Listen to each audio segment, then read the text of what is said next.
This week in Aristeia 99, we're talking about Senor Massacre. So, really quick, we'll go over his stats. Initiative of 5, movement of 4, energy of 5, and 4 health. Pretty normal, pretty good, we like this. His defense is a green and a black, so it's not great, but he does have a chance for a critical. I wouldn't rely on that necessarily, but he does have that. His brawl roll is a blue and a yellow, so not bad.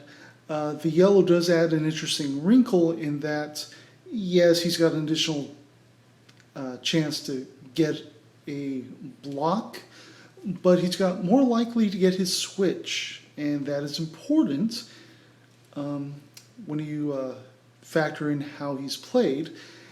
On top of that, his disengage is in orange, which is kind of interesting when you consider, again, how he does like to be played.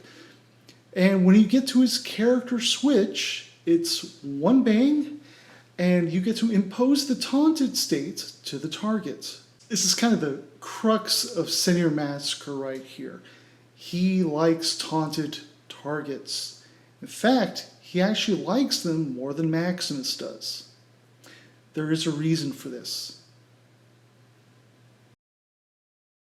So, Senor Massacre likes a taunted target, and this is probably best reflected in his attack, Te voy a cascar. I am butchering that. I apologize to anyone who understands and speaks Spanish. So we're just going to call it his attack. It's in red, an orange, and a yellow, with a range 1-1 requiring line of sight. Not a big deal. The trick is, there is a condition to this, that you may add an orange to your roll if the target is taunted by any character. Now, obviously, if you've got another taunt character in your team, this is great. But at the very least, Senor Massacre can relatively easily throw out taunts on his own. So once you add in a taunt states to a person, that goes to and becomes a red, 2 oranges, and a yellow. That's a lot of potential damage right there. On top of that, his attack has a switch with 2 bangs. You can nullify a block of your opponent's roll. So you could use it to get more damage in, but if they're not taunted, well, maybe you want to taunt them instead. That is something you'll want to think about, certainly because at 2 energy, there's a good chance he can actually attack twice in one round. In addition, he's got 2 green abilities. One is, hey, I can't pronounce that. It's basically his taunt. You have an orange die. It has a range of 1 to 3, requiring line of sight. And if you get a success, well, you can impose the taunted state to the target. So it's not a terribly distant taunt, but it is something you can do. The one problem, of course, being is that it is only 1 die. So if he becomes stunned, for instance, then he has to basically rely on getting the double success result. Not very good. You'd probably want to add on extra dice at that point, if you can. After that is Tangana, which basically there's no die roll needed. And for 2 energy, you may place yourself adjacent to the target only if they're taunted. So this is kind of nice. This can get you in closer to someone. Range 1 to 4, nothing to sneeze at. It does require line of sight. So on top of all of this is probably one of the signature other things you think about with Senor Massacre, and this kind of also ties in with the yeah, maybe he's Deadpool with the serial numbers filed off, is that he does have regeneration. Heal yourself for 1 wound at the beginning of your activation. So basically, if it's his turn, he gains 1 hit point back. This can synergize with other things. For instance, healing from other characters is always a good thing. But if, say, if you use, I believe it's code Blitz with Hannibal, and he gets to go twice in the same round, meaning he activates twice, well, that's 2 hit points back. Kind of nice. So you look at all this, and okay, so if someone's taunted, he gets to do more damage. If someone's taunted, he can place himself adjacent to a target. And what's kind of nice about that too is if he's already right next to the target, he can actually, because you're placing yourself, you can put yourself anywhere else around them as long as you're still adjacent. This means I don't have to make disengage rolls to get to where I want to be. It's not quite the same or as good as, say, Gata, where she can go up to someone and just hop over them and carry on for essentially free. This costs some energy, so that does preserve Gata's little niche there, so to speak. But this is still a very good, very useful ability. It has been noted that you could target a friendly character and use them as the anchor points for Tangana. The only trick, of course, being is, well, they can't attack, because if they do attack, it has to be against him. But say you target Hexer or Regata or somebody like that who doesn't necessarily have an attack, or Hannibal, where yeah, I can attack with Hannibal, but I'd rather use program strategy and have someone else attack. There's some tricks you can play around with this. It's very nice. So, tactics. What does Senor Massacre bring to the table? Well, first off, we're going to talk about Es hora de amar el bonche. Again, I apologize for my Spanish. During the action step of Senor Massacre's activation, until the end of your activation, Tangana may target enemies that have any state token. Obviously, there's 2 things here. First off, it has to be an enemy. It can't be one of your friends. But secondly, again, it says any state. So even if it's one that's beneficial, so in theory, I guess you could possibly target someone that has, say, hidden.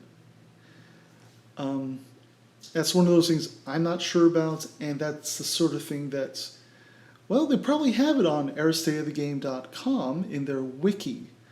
So if they have any state token on them, whether it's beneficial for them or not, that makes them a target for Tangana. Now, keep in mind, this does still keep the range 1 to 4 with line of sight requirement, but still, that's really useful. So next up will be Kiss My Sexy Ass. During the action step of Senor Massacre's activation, all enemies in the Hexadome have the taunted state imposed on them by Senor Massacre. This is a great way to kind of ruin a lot of game plans. Bonsai Zap, for instance, did this to me once, and we were playing, I believe it was King of the Hill, and that entire round I was set up to get a good positioning in. Then suddenly I can't attack anybody except Senor Massacre, who was not anywhere I could really attack him, and I had no way of clearing the state. So what happened was he put all of my offense essentially on hold for 1 whole round. And it's pretty obvious how devastating that can be, especially because the team I had was focused on damage. And all of a sudden, everything they were supposed to be able to do, they couldn't do because they couldn't target Senor Massacre. So it's just, it's a great way to throw a wrench into things.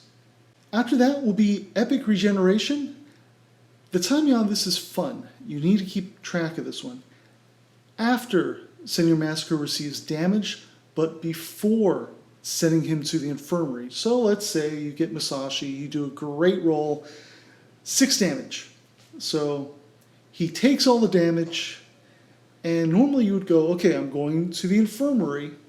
Well, no, this happens right in the middle of those two. So, and it's heal all damage for Senor Massacre.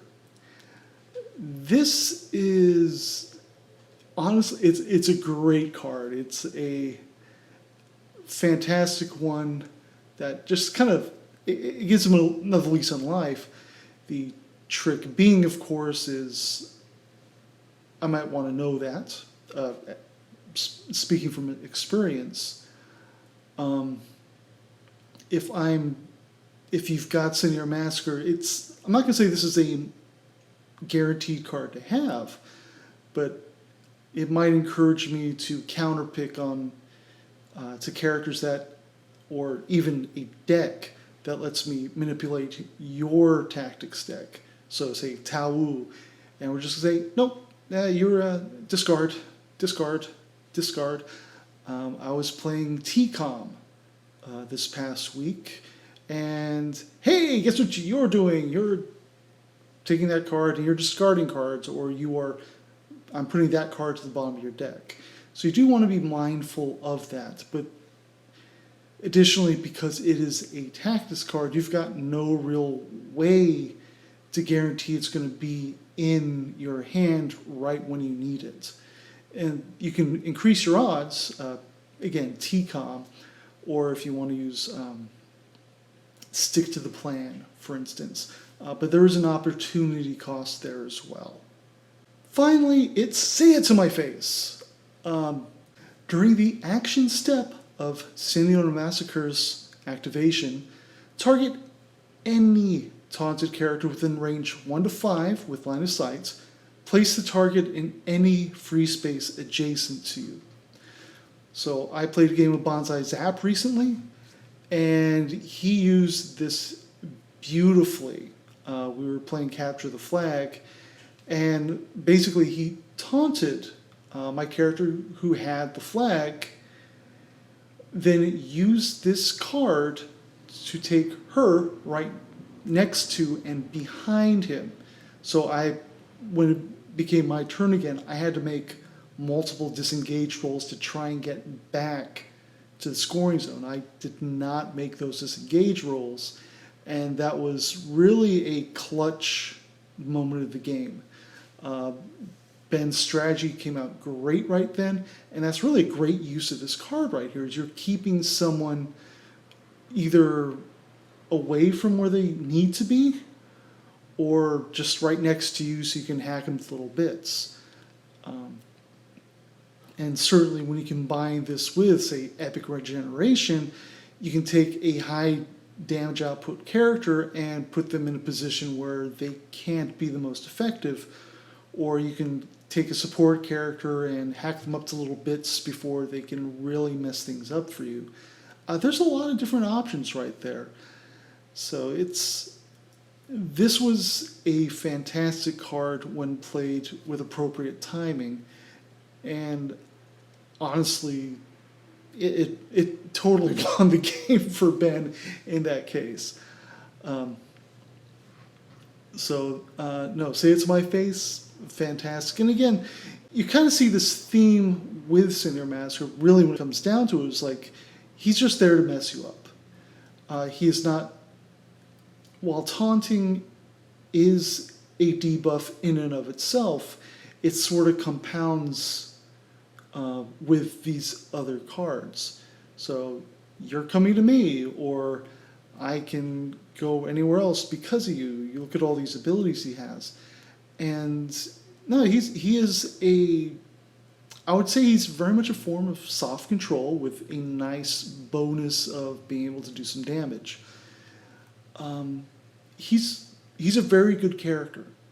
He is not necessarily a self-sufficient character, and he does benefit from one keeping debilitating stats off of him. If he was to get stunned on him, that's no good. If he gets silenced put on him, that's obviously no bueno.